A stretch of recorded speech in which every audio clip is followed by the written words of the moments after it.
রায় শোনার জন্য চলে আসছেন। মোখলেস যারা মিথ্যা সাক্ষী দিচ্ছে তাদের শাস্তি দাবি করছেন। অবশ্যই তাদের শাস্তি চাই, অবশ্যই তাদের শাস্তি দিতে হবে। কারণ বদরগঞ্জে এরা এখনো আমাদের আছে। ভাইদেরকে যেভাবে ফাঁসিতে ঝুলিয়ে মারছে, এই বাংলার মানুষ যারা দেখে মিথ্যা সাক্ষী দিলে কি হয়, তাদেরকেও ফাঁসি বিচারের মাধ্যমে ফাঁসিতে ঝুলিয়ে তাদেরকেও বিচার করতে হবে। জি ধন্যবাদ মোখলেস আপনাকে। জি, আপনার নাম বললেন? আমার নাম মোহাম্মদ মোখলেসুর রহমান, রংপুর বদরগঞ্জ আমার বাড়ি। এটি মাজারুল ইসলামের বাসার পাশেই। হ্যাঁ, উনি সাক্ষী না, উনি আমরা যখন এই প্রসিকিউশনের পক্ষ থেকে ইনভেস্টিগেশন করছিলাম এই ফরমাল চার্জের আগেই, সরকারি তদন্ত প্রতিবেদন দাখিলের আগেই কিন্তু আমরা সে এলাকাগুলো তদন্ত করে আমাদের নিজস্ব প্রতিবেদন আমরা তৈরি করেছি।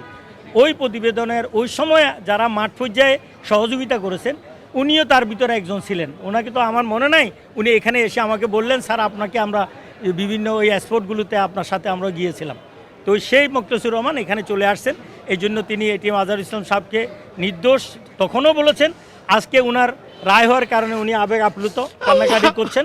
আল্লাহ আমরা আমাদেরকে সঠিক চাচ্ছি বিচার দিছে। যারা অন্যায় করেছে তাদের যাতে আল্লাহর বিচার কাছে হয়। লাখ লাখ শুকরিয়া আদায় করি। ঠিক আছে, ধন্যবাদ, থ্যাংক ইউ ভাইয়া।